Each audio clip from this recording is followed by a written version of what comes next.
2024 में ये जो टारगेट बोर्ड कोचिंग संस्थान है, यहाँ से बहुत सारे बच्चे टॉपर बने, चाहे वो 10वीं में हो या 12वीं में हो। अब सर ने यानी प्रिंसिपल सर ने सोचा है कि अब बच्चों को जहानाबाद के अंदर ऑफलाइन जो है क्लास में शिक्षा देकर इनके जीवन को बेहतर बनाना है और बिहार के बच्चों का भविष्य जो है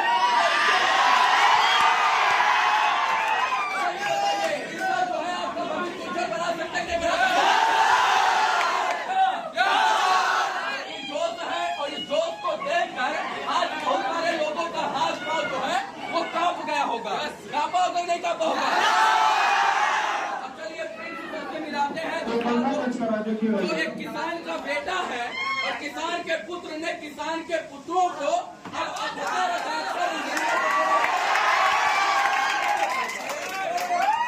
कैसे है सर? अच्छे हैं सर, और इतना जोश देख करके हमें बहुत अच्छा लग रहा है। और ये जोश तो आपको अभी दिखाई दे रहा होगा। सबसे पहले तो हम आपके दर्शकों को, हम अपने दर्शकों को, जितने भी सारे लोग हमें देख रहे हैं, सब लोगों को मैं हृदय तल की गहराइयों से बहुत बहुत धन्यवाद देता हूँ। साल 2023 में गर्दा मचा दिया, साल 2024 में तूफान ला दिया, अब 25 में बवंडर लाने वाले क्या? अगर कुछ बवंडर से भी कुछ ऊपर होता है तो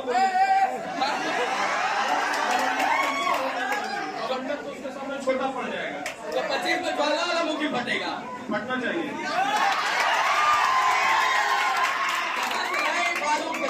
बच्चा ईमान बुतरू कहाँ से लेकर आए हैं? इतना तेज आवाज में पूरा जहानाबाद ही नहीं जहानाबाद का इतिहास रहा है कि बारूद के ढेर पर लोग बैठते हैं। सर चैलेंज होगा आपके सामने कि इन बच्चों के भविष्य को उज्जवल बनाना है, क्योंकि यहाँ पर किसी डीएम का बेटा, डीएम का बेटा, किसी वीडियो का बेटा, किसी सीओ का बेटा, किसी दरोगा का बेटा जो है यहाँ पढ़ने नहीं आया है।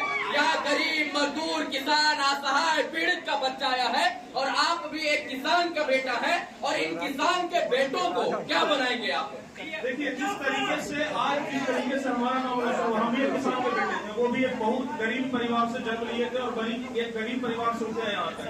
और हम जानते हैं कि यहाँ पर जो बच्चे हैं ना, ये भी गरीब परिवार के, क्योंकि अगर अमीर परिवार के होते तो यहाँ पर नहीं होते, ये कहीं न कहीं बड़े स्कूल में पढ़ रहे होते। तो हमने संकल्प लिया था 2019 में ही कि बिहार के जितने भी गरीब बच्चे हैं सब लोगों को पढ़ाएंगे। और इतना कम फी में पढ़ाए हैं ना, एक रिक्शा चलाने वाला का बेटा, एक सब्जी बेचने वाला का बेटा, एक मजदूरी करने वाला का बेटा, जो अगर साल में 1000 रुपया भी कमाता हो ना तो उसको पढ़ा सकते हैं। शिक्षा से कोई वंचित नहीं रहेगा। अब बिहार बोर्ड में ये बच्चे भी टॉप करेंगे, टॉप करेंगे नहीं करेंगे? बिल्कुल टॉपर करने आ रहे हैं, 2023 टॉपर, 2024 टॉपर। और हम एकदम अभी बच्चों से वादा किए हैं कि आने वाले 2 साल में पूरा बिहार बोर्ड का बच्चा टारगेट बोर्ड को टारगेट बोर्ड नहीं, टॉपर फैक्ट्री के नाम से जाएगा। आपका अभी ढंग से मूछ दाढ़ी भी नहीं आया है। इतना कम उम्र में इतना जुनून कहाँ से आ गया कि इन बच्चों को जो है एकदम विस्फोट बना देना है? जो सभी बच्चे जो कितना ज्यादा देख रहे हैं ना, तो बताइए हम क्या हमारे से कम उम्र के भी जो लोग रहेंगे ना, इतना यहाँ पर आकर के जो सीले हो जाएंगे। अच्छा, आप सरकारी नौकरी भी छोड़े सुने हैं? हाँ बिल्कुल। 2019 में हम रेवेन्यू डिपार्टमेंट में सरकारी नौकरी किए थे। लेकिन जब बच्चों का इतना राग प्रेम आने लगा तो लगा कि नहीं भाई, हमारा जन्म हुआ है पढ़ाने के लिए, ठीक है ना। हमें लगा कि जिस गरीबी से हम उठे हैं उस गरीबी से भी बहुत सारे बच्चे उठे हैं, ठीक है। और हमें लगा कि भाई बच्चों के लिए अगर हम नहीं करेंगे तो और कौन करेगा। तो हम उस समय से बिहार बोर्ड में आए जब बिहार बोर्ड के बच्चे ऑनलाइन में मोबाइल तक नहीं रखते थे। आपको एक आंकड़ा देते हैं कि जब हम शुरुआत किए थे ना तो लाइव में 200 बच्चे जुड़ते थे, और अभी का स्थिति बता रहे हैं कि लाइव में 30,000, 25,000, 32,000 बच्चे जुड़ते हैं।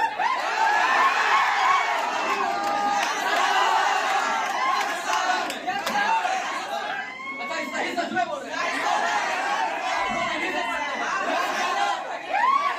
बड़ा देर से सुन रहे थे, बात सारी वही मानते हैं। मोदी जी से भी चौड़ा हो जाता होगा। शायरी कौन मार रहा था? हमको जरा बुलाइए शायरी वाला।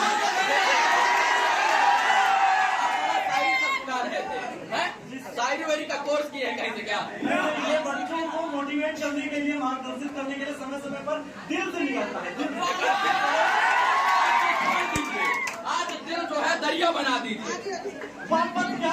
कुशलता का जिस पथ पर बिखरे सूल न हो, वह नाविक की धैर्य परीक्षा का जब धाराएं प्रतिकूल न जहानाबाद के ही बच्चों को आ सकता है, मुझे पता है। अब इतना समझिए कि ना इनको कोटा जाना है ना इनको पटना जाना है। अब इनको जो है कोटा और पटना वाली सुविधा जहानाबाद में मिलेगी। बिल्कुल सर, जहानाबाद में ही बच्चों को कोटा वाला सुविधा, पटना वाला सुविधा, दिल्ली वाला सुविधा मिलने वाला है। क्योंकि जिस तरीके से हमने क्लासरूम का स्ट्रक्चर तैयार किया, जिस तरीके से हमने बच्चों के बीच में रह करके हम बच्चों को पढ़ते हैं, बच्चों को जाने हैं, तो इतना हमें पिछले 5 साल में तो अनुभव हो गया है कि जहानाबाद के बच्चों खुद जहानाबाद के रहने वाले हैं।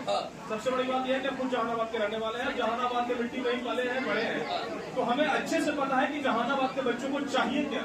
समझ गए ना? अगर डॉक्टर को ये बीमारी पता चल जाए ना तो वो तुरंत इलाज कर देता है। बोर हो रहे हैं, शायरी आपको सुनना चाहते नहीं है? सुना दीजिए सर। शिकवा मुझे मंजूर नहीं, मुझे मंजूर नहीं, ना कोई बहाना होगा। अब मेरी खुशियों की कसम, आपको जोरदार ताली बजाना होगा।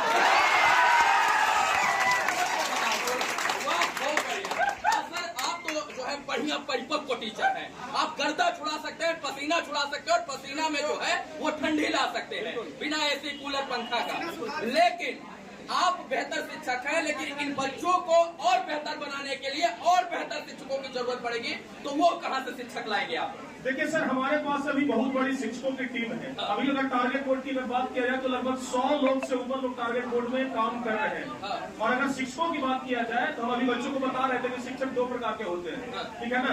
एक तो एक्सीडेंटल टीचर बन जाते हैं, जो कुछ नहीं कर पाए टीचर बन गए, और एक होता है कि फैशनेबल टीचर, जिनका पैसा नहीं है पढ़ाना, खून में ही पढ़ाना है।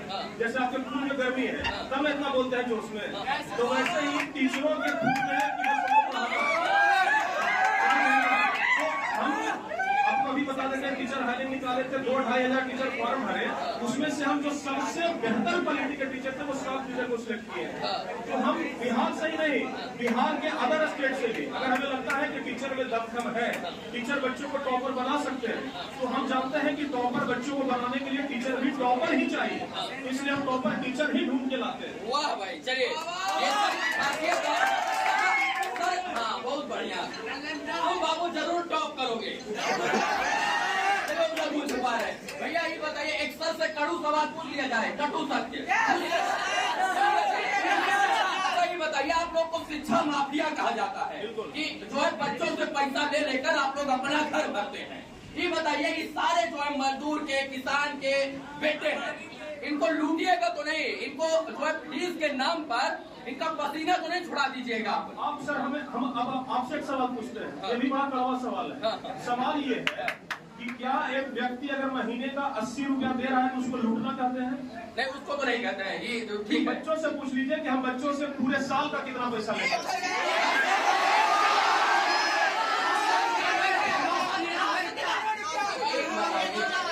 कोई नहीं बोलेगा, भाई साहब बोलेंगे।